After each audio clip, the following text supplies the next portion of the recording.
कैसे हैं आप सब लोग। Welcome to all in this video. So guys, आज इस वीडियो में हम बात करेंगे प्रोस्टाग्लैंडिन के फॉर्म्स की कि हमारे प्रोस्टाग्लैंडिन आगे कितने कितने फॉर्म्स में होते हैं। इससे प्रीवियस वीडियो में हमने प्रोस्टाग्लैंडिन के थोड़ा सा बेसिक जाना था। बेसिक उसमें हमने देखा था कि प्रोस्टाग्लैंडिन बनता कैसे है, कोक्स टू कोक्स वन जो है इसके अकॉर्डिंग जो है प्रोस्टाग्लैंडिन आगे का अपना फंक्शन शो करता है। ठीक है, तो आज हम यहाँ पे देखने वाले हैं प्रोस्टाग्लैंडिन के आगे और कौन कौन सी फॉर्म्स होती हैं। हमने इससे प्रीवियस वीडियो में एक कंसेप्ट और भी जाना था कि जो इन्फ्लेमेशन और पेन फीवर होता है वो प्रोस्टाग्लैंडिन के कौन से फॉर्म की वजह से होता है। मैं आपको पहले बताना भूल गई थी। वैसे प्रोस्टाग्लैंडिन PGE2 जो होता है, अभी हम आगे इसके फॉर्म भी देखेंगे, तो उस वजह से बेसिकली ये ना इंपॉर्टेंट क्वेश्चन है। ठीक है, PGE2 जो है इसकी बहुत ज़्यादा कॉम्पिटिटिव एग्जाम में आपको देखने को मिलेगा कि जो PGE2 होता है वो किस चीज़ के लिए रिस्पॉन्सिबल होता है। तो यहाँ पे फीवर, इन्फ्लेमेशन, पेन जो हो रहा है ये इसी फॉर्म की वजह से हो रहा है प्रोस्टाग्लैंडिन के। ठीक है, तो यहाँ पर एक ये इंपॉर्टेंट क्वेश्चन याद कर लेना। अब हम बात करने वाले हैं प्रोस्टाग्लैंडिन की फॉर्म्स की। इसमें आइसोफॉर्म्स वगैरह होते हैं तो वो हम डिस्कस करेंगे। तो इससे पहले अगर आपने पिछले वाला लेक्चर नहीं देखा है तो प्लीज उसको जरूर देखिएगा ताकि आपको प्रोस्टाग्लैंडिन का बेसिक कंसेप्ट आपको समझ आ जाए। तो ये पार्ट 2 होगा। तो चलिए शुरू करते हैं। तो हमने बात की थी प्रोस्टाग्लैंडिन जो है एरोक्टोनिक एसिड से आगे कोक्स और लोक्स में जाता है। अब लोक्स तो आगे जाके लिगोट्राइन बना लेगा, लेकिन कोक्स में आगे क्या होता है, PGG2 बनता है। PGG2 से क्या होगा, PGHT होता है। ठीक है, ये इसका बेसिकली फॉर्म्स है, आपको सिर्फ इसके स्टेप्स याद रखने हैं। ठीक है, ऑक्सीडेशन, रिडक्शन, इसमें रिएक्शंस वगैरह होती हैं। तो यहाँ पे मैंने दोबारा लिख दिया कि PGE2 जो है आपका फीवर, इन्फ्लेमेशन के लिए रिस्पॉन्सिबल होता है। उसके बाद देखो यहाँ पे PGH2 बनने के बाद यहाँ पे आगे फर्दर आइसोमेरेज जो एंजाइम होता है उसकी प्रेजेंस में क्या होता है, बेसिकली PGD2 बनता है, PGE2 बनता है, PGF2 अल्फा बनता है। उसके बाद यहाँ पे प्रोस्टासाइक्लिन सिंथेस्टेज जो एंजाइम होता है उसकी प्रेजेंस में PGI2 बनता है। ठीक है, उसके बाद यहाँ पे थ्रोम्बोक्सिन सिंथेटेज जो होता है वहाँ पे TXA2 बनता है। आपने थ्रोम्बोक्सिनेज कहाँ पे पढ़ा है, अस्थमा कंडीशन में पढ़ा होगा। जब अस्थमा में क्या होगा, उसमें हम बेसिकली क्या करते हैं, थ्रोम्बोक्सिडेज जो ये एंजाइम है इसको हम इनिबिट करते हैं ताकि ये आगे फर्दर ना बने। अब थ्रोम्बोक्सिन हम क्यों नहीं बनाना, क्योंकि ये जो थ्रोम्बोक्सिन है ये बेसिकली काम क्या करता है, वैसो कॉन्स्ट्रिक्शन करता है।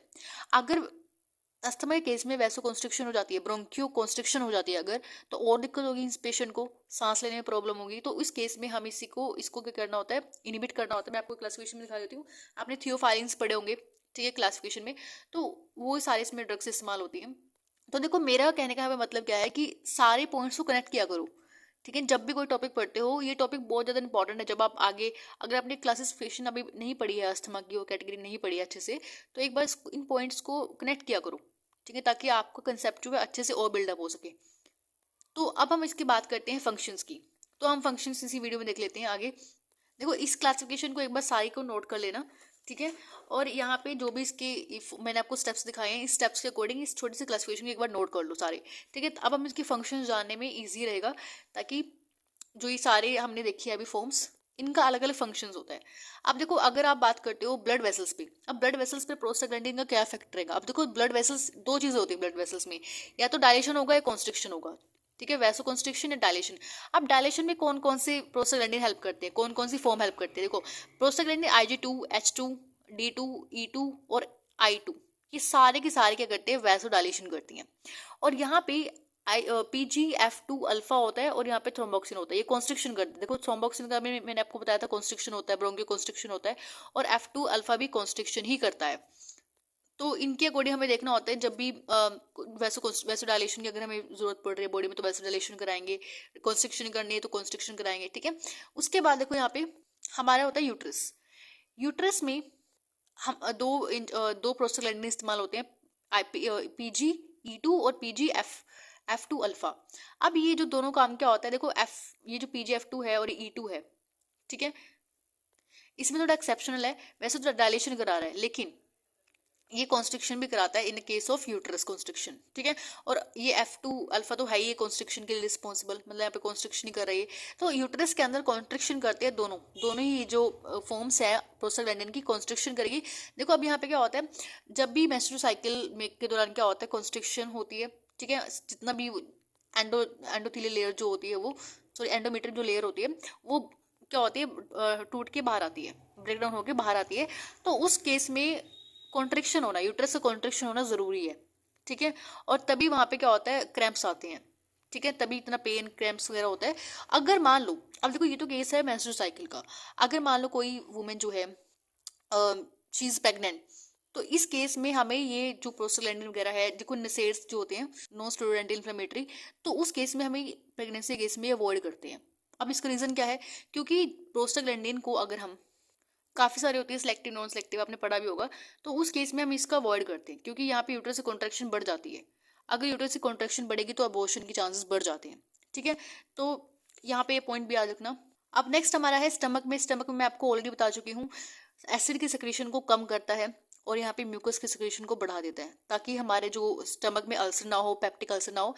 तो ये पॉइंट भी इंपॉर्टेंट है। यहाँ पे IgE2 और IgI2, सॉरी IG नहीं, PgE2 और PgI2, ठीक है, ये दो फॉर्म से यहाँ पे काम आती है। उसके बाद हम बात करते हैं किडनी में। किडनी में रिस्पॉन्सिबल होता है PgE2। अब यहाँ पे क्या होता है, पहली बात क्या करता है ये, कि जो रेनिन है, आपने पढ़ा होगा रेनिन जो होता है, रेनिन की रिलीज को ये इंक्रीज कर देता है, फर्स्ट पॉइंट। दूसरा क्या है कि डिक्रीज करता है सेंसिटिविटी ऑफ ADH। आपने पढ़ा होगा पिट्यूटरी हार्मोन जो होता है ये भी एक होता है एंटीरियर पिट्यूटरी, एक होता है पोस्टीरियर पिट्यूटरी। तो ये पोस्टीरियर पिट्यूटरी का एक हार्मोन है, एंटी डायरेटिक हार्मोन, यहाँ पे इसकी सेंसिटिविटी को कम कर देता है। उसके बाद क्लोराइड जो होता है उसके रीअब्जॉर्प्शन को कम कर देता है, यानी अब क्लोराइड का रीअब्जॉर्प्शन नहीं होगा, यानी ज्यादा एक्सक्रीशन होगा, यूरिन में ज्यादा क्लोराइड का सक्रीशन होगा, जाएगा, बाहर निकलेगा। ठीक है, उसके बाद हमारा है पोटेशियम। पोटेशियम के रीअब्जॉर्प्शन को ज्यादा कर देता है, यानी हमारी बॉडी में पोटेशियम का जो एब्जॉर्प्शन है वो बढ़ जाता है। ठीक है, और अगर हमारी बॉडी में पोटेशियम बढ़ेगा तो क्या होगा, हाइपर कैलीमिया होगा। अब देखो, अगर किडनी में प्रोस्टाग्लैंडिन की वजह से, PgE2 की वजह से किडनी के अंदर, किडनी में क्या हो रहा है कि हाइपर कैल्सीमिया हो रहा है।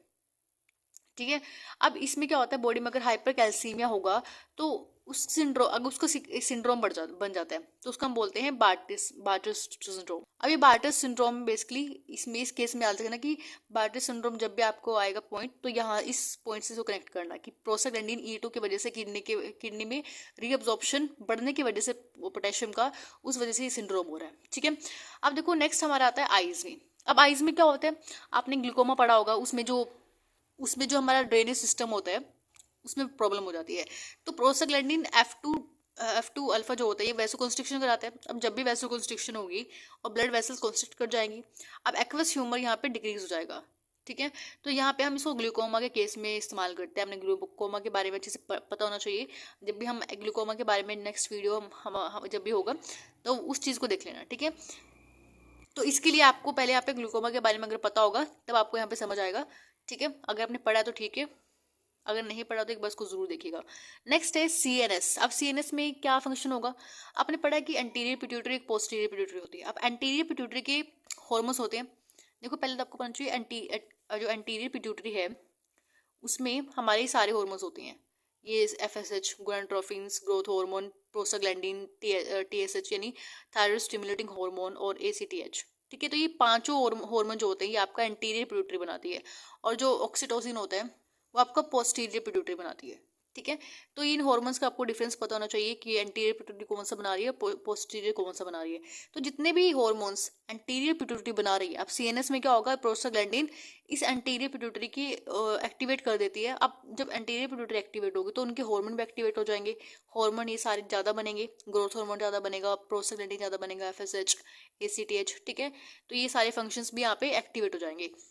अब नेक्स्ट हमारा है ब्रोंकी। अब ब्रोंकियल्स में क्या होता है, अब देखो मैंने आपको पहले बताया था जो TXA2 है, ठीक है, थ्रोम्बोक्सिन है, ये बेसिकली क्या करता है, ब्रोंकियल्स में हमारी ब्रोंकियो कॉन्स्ट्रिक्शन कर देता है।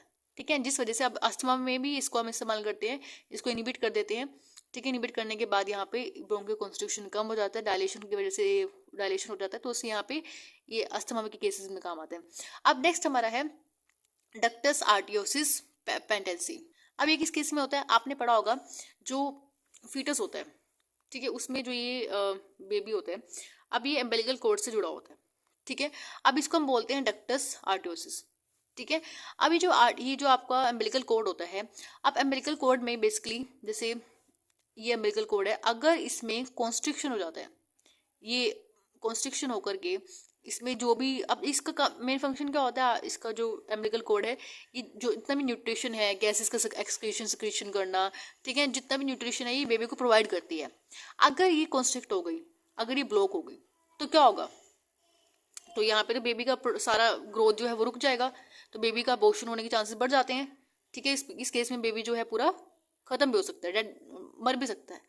तो यहाँ पे जो डक्टस एरोटियोसिस है, इसको मेंटेन करने के लिए, यानी इसकी जो डायलेशन या कोई भी चीज़ जो है आप बोल सकते हो, इसको मेंटेन करने के लिए, इसकी पोटेंसी को मेंटेन करने के लिए यहाँ पे प्रोस्टाग्लैंडिन का होना ज़रूरी है। तो प्रोस्टाग्लैंडिन, इसकी जो डक्टस है, इसमें डायलेशन अच्छे से रहे और कंस्ट्रिक्शन ना हो, तो इस चीज़ को मेंटेन करने के लिए भी प्रोस्टाग्लैंडिन रिस्पॉन्सिबल होते हैं। तो आई होप आपको ये वीडियो में जो भी कंसेप्ट थे समझ आए होंगे।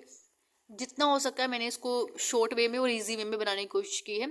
तो आई होप आपको समझ आया होगा, and thank you for watching this video. अगर आपको कोई भी प्रॉब्लम आई या किसी चीज़ की भी ज़रूरत है नोट्स के रिगार्डिंग कुछ भी, तो प्लीज़ मुझे कमेंट बॉक्स में ज़रूर बताइएगा। And thank you for watching this video. Have a nice day.